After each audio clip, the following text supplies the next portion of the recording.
Income tax returns వాస్తవంగా 16 లోపు 15వ తారీఖు లోపు మొత్తం సబ్మిట్ చేయాలి. కానీ గత 2-3 రోజుల నుంచి కూడా అప్లోడ్ కావట్లేదు, సిస్టమ్స్ ఫెయిల్ అవుతున్నాయి, స్ట్రక్ అయిపోతున్నాయి అంటూ పెద్ద ఎత్తున పబ్లిక్ అందరు కంప్లైంట్ చేస్తారు. కొంతమంది విమర్శించారు కూడా, ఎన్నో రోజుల నుంచి టైం ఉండగా చిట్ట చివరిలోనే పరుగులు పెడతారు, అందువల్ల ఈ సమస్య వస్తుంది అన్నటువంటి.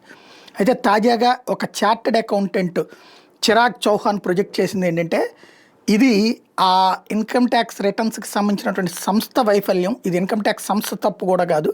ఇదివరకు టీసీఎస్ చూసేది, అప్పుడు ట్యాక్స్ పోర్టల్ 2019 నుంచి జరిగినటువంటిది 50 లక్షల రిటర్న్స్ స్మూత్గా నడిచిపోయేది. 50 లక్షల రిటర్న్స్ కూడా తీసుకోగలిగేది. ఇవాళ వచ్చేటప్పటికి ఇన్ఫోసిస్ టేకప్ చేసింది. వాళ్ళ దగ్గర ఏం గ్లిచెస్ ఉన్నాయో తెలియదు.